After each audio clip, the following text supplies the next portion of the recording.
ಹರೇ ಕೃಷ್ಣ. ಎಲ್ಲ ಕೇಳುಗರಿಗೂ ಶ್ರೀಮದ್ ಭಾಗವತದ ಅಧ್ಯಯನಕ್ಕೆ ಸ್ವಾಗತ. ಶ್ರೀಮದ್ ಭಾಗವತದ ದಶಮಸ್ಕಂದದಲ್ಲಿ ಶರತ್ಕಾಲದ ವರ್ಣನೆಯ ಕುರಿತಾಗಿ ನಾವು ತಿಳಿದುಕೊಳ್ಳುತ್ತಿದ್ದೇವೆ. ಶರತ್ಕಾಲದಲ್ಲಿ ಹೊಲಗಳು ಬಲಿತ ದವಸ ಧಾನ್ಯಗಳಿಂದ ತುಂಬಿರುತ್ತವೆ. ಇಂತಹ ಸುಗ್ಗಿಯಿಂದ ಜನರಿಗೆ ಸಂತೋಷವಾಗುತ್ತದೆ. ಅವರು ದೇವೋತ್ತಮ ಪರಮಪುರುಷನಿಗೆ ಹೊಸ ಧಾನ್ಯಗಳನ್ನು ಅರ್ಪಿಸುವ ಹಲವಾರು ಹಬ್ಬಗಳನ್ನು ಆಚರಿಸುತ್ತಾರೆ. ಈ ಹೊಸ ಧಾನ್ಯದಿಂದ ಮಾಡಿದ ಸಿಹಿ ಅನ್ನವನ್ನು ತೆಗೆದುಕೊಳ್ಳುವಂತೆ ಎಲ್ಲರನ್ನೂ ಆಹ್ವಾನಿಸುತ್ತಾರೆ.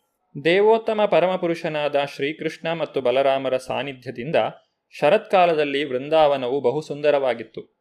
ವರ್ತಕರು, ಅರಸರು ಮತ್ತು ಮಹಾತಪಸ್ವಿಗಳು ತಾವು ಬಯಸಿದ ಫಲಗಳನ್ನು ಪಡೆದುಕೊಳ್ಳಲು ಅನುಕೂಲಕರವಾಗಿತ್ತು. ಮಳೆಗಾಲದಲ್ಲಿ ವರ್ತಕರು ಒಂದು ಸ್ಥಳದಿಂದ ಇನ್ನೊಂದು ಸ್ಥಳಕ್ಕೆ ಹೋಗಲು ಸಾಧ್ಯವಾಗುವುದಿಲ್ಲ. ಆದ್ದರಿಂದ ಅವರು ಬಯಸಿದ ಲಾಭವನ್ನು ಪಡೆಯಲು ಸಾಧ್ಯವಾಗುವುದಿಲ್ಲ. ಜನರಿಂದ ತೆರಿಗೆಗಳನ್ನು ವಸೂಲು ಮಾಡಲು ಅರಸರು ಒಂದು ಸ್ಥಳದಿಂದ ಇನ್ನೊಂದು ಸ್ಥಳಕ್ಕೆ ಹೋಗಲು ಸಾಧ್ಯವಾಗುವುದಿಲ್ಲ. ದಿವ್ಯಜ್ಞಾನವನ್ನು ಬೋಧಿಸಲು ಸ್ಥಳದಿಂದ ಸ್ಥಳಕ್ಕೆ ಹೋಗಬೇಕಾದ ಸಂತರನ್ನು ಮಳೆಯು ತಡೆಯುತ್ತದೆ. ಆದರೆ ಶರತ್ಕಾಲದಲ್ಲಿ ಅವರೆಲ್ಲರೂ ತಾವಿದ್ದ ಸ್ಥಳಗಳನ್ನು ಬಿಡುತ್ತಾರೆ. ಜ್ಞಾನಿಯಾಗಲಿ, ಯೋಗಿಯಾಗಲಿ, ಭಕ್ತನಾಗಲಿ ಭೌತಿಕ ಶರೀರದಿಂದಾಗಿ ಆಧ್ಯಾತ್ಮಿಕ ಸಾಧನೆಯನ್ನು ಸವಿಯಲಾರರು. ಆದರೆ ಅವನು ದೇಹವನ್ನು ಬಿಡುತ್ತಲೇ ಅಥವಾ ಮರಣ ಹೊಂದುತ್ತಲೇ ಜ್ಞಾನಿಯು ಪರಮಪ್ರಭುವಿನ ಪ್ರಕಾಶದಲ್ಲಿ ಲೀನವಾಗುತ್ತಾನೆ. ಯೋಗಿಯು ಹಲವಾರು ಮೇಲಿನ ಲೋಕಗಳಿಗೆ ಹೋಗುತ್ತಾನೆ. ಭಕ್ತನು ಪರಮಪ್ರಭುವಿನ ಲೋಕವಾದ ಗೋಲೋಕ ವೃಂದಾವನ ಅಥವಾ ವೈಕುಂಠಕ್ಕೆ ಹೋಗುತ್ತಾನೆ. ಅಲ್ಲಿ ತನ್ನ ನಿರಂತರ ಆಧ್ಯಾತ್ಮಿಕ ಜೀವನವನ್ನು ಸವಿಯುತ್ತಾನೆ. ಮರಗಳ ನೆರಳಿನಲ್ಲಿ ಆಶ್ರಯ ಪಡೆದ ಕೃಷ್ಣನಿಗೆ ತುಂಬಾ ಸಂತೋಷವಾಗಿತ್ತು. ಅವನು ನಡೆದು ಹೋಗುತ್ತಿರುವಾಗಲೇ ವೃಂದಾವನದ ನಿವಾಸಿಗಳನ್ನು ಮಾತನಾಡಿಸುತ್ತಾ ಹೋದನು.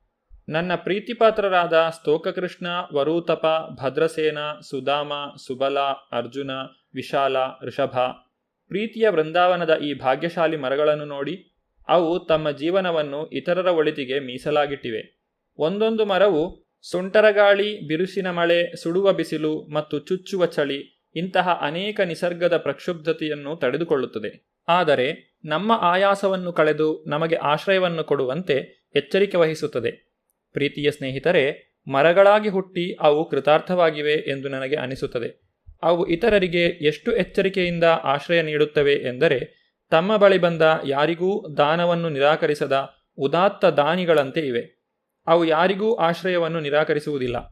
ಎಲೆಗಳು, ಹೂವುಗಳು, ಹಣ್ಣು, ನೆರಳು, ಬೇರುಗಳು, ತೊಗಟೆ, ಸುಗಂಧ ದ್ರವ್ಯಗಳು ಮತ್ತು ಸೌದೆ ಇದೆಲ್ಲವನ್ನೂ ನೀಡಿ ಮಾನವ ಸಮಾಜಕ್ಕೆ ಸೌಲಭ್ಯವನ್ನು ಕಲ್ಪಿಸಿಕೊಡುತ್ತವೆ.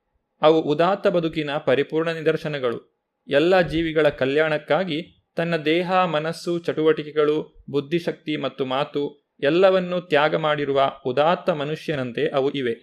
ಹೀಗೆ ದೇವೋತ್ತಮ ಪರಮಪುರುಷನು ಮರಗಳ ಎಲೆಗಳು, ಹಣ್ಣುಗಳು, ಹೂವುಗಳು, ಚಿಗುರುಗಳು ಎಲ್ಲವನ್ನೂ ಮುಟ್ಟುತ್ತಾ ಅವುಗಳ ಪರೋಪಕಾರವನ್ನು ಹೊಗಳುತ್ತಾ ಯಮುನಾ ನದಿಯ ತೀರದಲ್ಲಿ ನಡೆದನು. ಬೇರೆ ಬೇರೆ ಜನರು ಮಾನವ ಸಮಾಜಕ್ಕೆ ಕಲ್ಯಾಣಕರವೆಂದು ಬೇರೆ ಬೇರೆ ಕೆಲಸ ಕಾರ್ಯಗಳನ್ನು ತಮ್ಮ ವೈಯಕ್ತಿಕ ಅಭಿಪ್ರಾಯಗಳಿಗೆ ಅನುಗುಣವಾಗಿ ಸ್ವೀಕರಿಸಬಹುದು. ಆದರೆ ಜನಸಾಮಾನ್ಯರಿಗೆ ಅವರ ಶಾಶ್ವತ ಪ್ರಯೋಜನಕ್ಕಾಗಿ ಮಾಡಬಹುದಾದ ಸೇವೆ ಎಂದರೆ ಕೃಷ್ಣ ಪ್ರಜ್ಞೆಯ ಆಂದೋಲನವನ್ನು ಹರಡುವುದು. ಶ್ರೀ ಚೈತನ್ಯ ಮಹಾಪ್ರಭುಗಳು ಉಪದೇಶಿಸಿರುವಂತೆ ಮನುಷ್ಯನು ನೆಲದ ಮೇಲಿನ ಹುಲ್ಲಿಗಿಂತ ನಮ್ರನಾಗಿರಬೇಕು ಮತ್ತು ಮರಕ್ಕಿಂತ ಸಹನಶೀಲನಾಗಿರಬೇಕು. ಮರಗಳ ಸಹನೆಯನ್ನು ಕೃಷ್ಣನೇ ವರ್ಣಿಸುತ್ತಾನೆ. ಕೃಷ್ಣ ಪ್ರಜ್ಞೆಯನ್ನು ಉಪದೇಶಿಸುವವರು ಶ್ರೀಕೃಷ್ಣ ಮತ್ತು ಶ್ರೀ ಚೈತನ್ಯ ಮಹಾಪ್ರಭುಗಳ ಉಪದೇಶವನ್ನು ಗುರುಪರಂಪರೆಯಲ್ಲಿ ತಿಳಿದುಕೊಂಡು ಪಾಠಗಳನ್ನು ಕಲಿತುಕೊಳ್ಳಬೇಕು.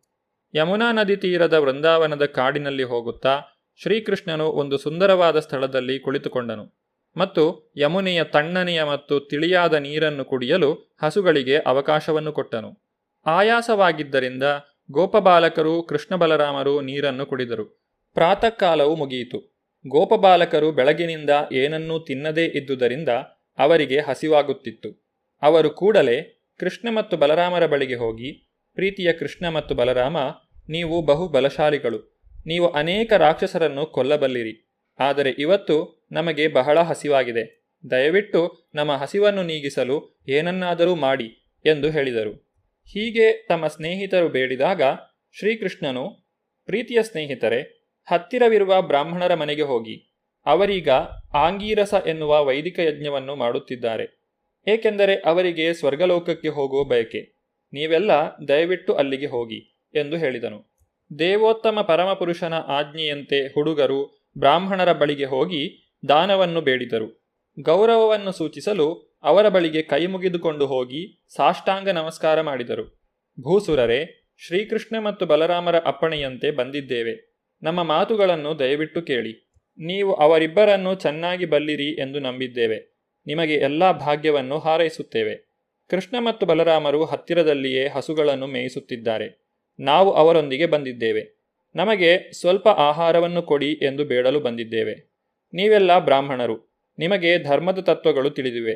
ನಮಗೆ ಒಂದಿಷ್ಟು ದಾನ ಕೊಡಬೇಕೆಂದು ನಿಮಗೆ ತೋರಿದರೆ ದಯವಿಟ್ಟು ನಮಗೆ ಒಂದಿಷ್ಟು ಆಹಾರವನ್ನು ಕೊಡಿ.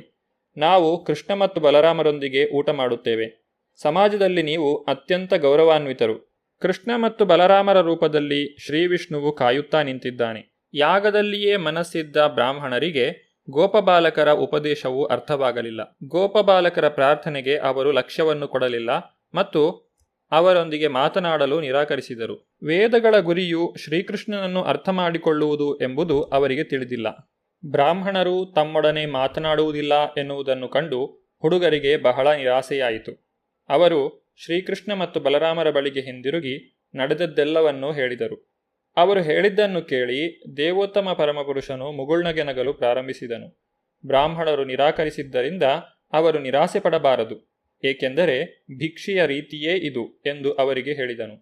ಸಂಗ್ರಹ ಕಾರ್ಯದಲ್ಲಿ ಅಥವಾ ಭಿಕ್ಷೆಯಲ್ಲಿ ಮನುಷ್ಯನು ನಿರತನಾಗಿದ್ದಾಗ ತಾನು ಯಾವಾಗಲೂ ಯಶಸ್ವಿಯಾಗುತ್ತೇನೆ ಎಂದು ಅವನು ಭಾವಿಸಬಾರದು.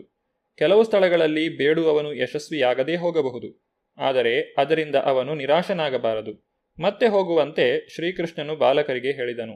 ಈ ಹೊತ್ತಿಗೆ ಬ್ರಾಹ್ಮಣರ ಪತ್ನಿಯರಲ್ಲಿ ಆಹಾರವನ್ನು ಬೇಡುವಂತೆ ತಿಳಿಸಿದನು.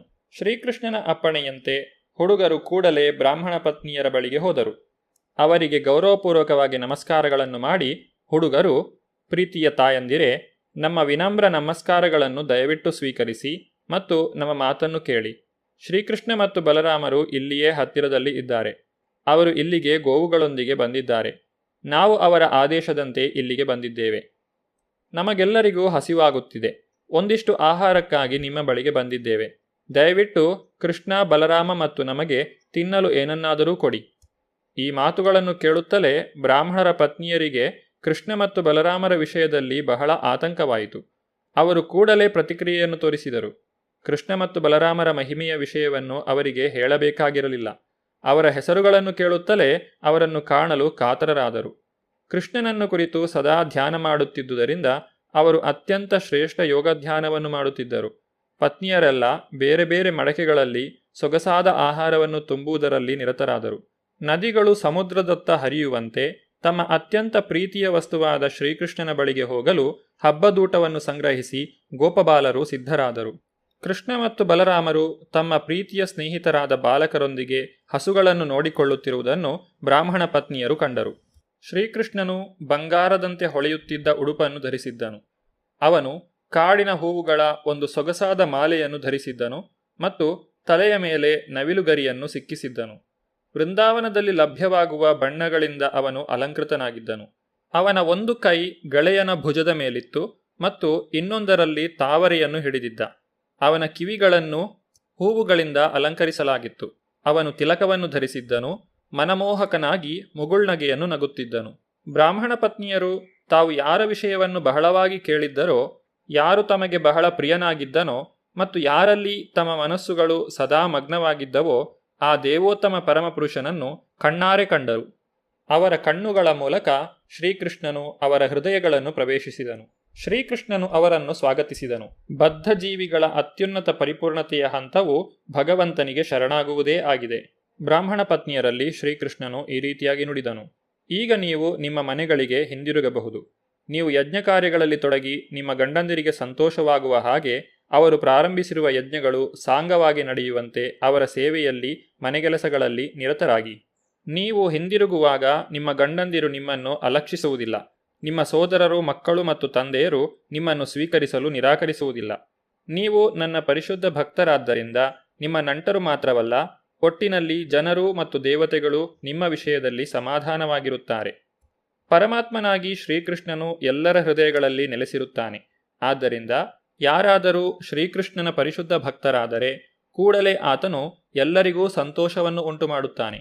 ಶ್ರೀಕೃಷ್ಣನ ಪರಿಶುದ್ಧ ಭಕ್ತನು ಯಾರಿಗೂ ವಿರೋಧವಾಗಿರುವುದಿಲ್ಲ. ವಿವೇಚನೆಯಿರುವವನು ಪರಿಶುದ್ಧ ಭಕ್ತನ ಶತ್ರುವಾಗುವುದು ಸಾಧ್ಯವಿಲ್ಲ. ಶ್ರೀಕೃಷ್ಣನ ಬಾಲಲೀಲೆಗಳ ಮುಂದುವರಿದ ಭಾಗವನ್ನು ನಾವು ಮುಂದಿನ ಸಂಚಿಕೆಯಲ್ಲಿ ನೋಡೋಣ. ಧನ್ಯವಾದಗಳು. ಹರೇ ಕೃಷ್ಣ.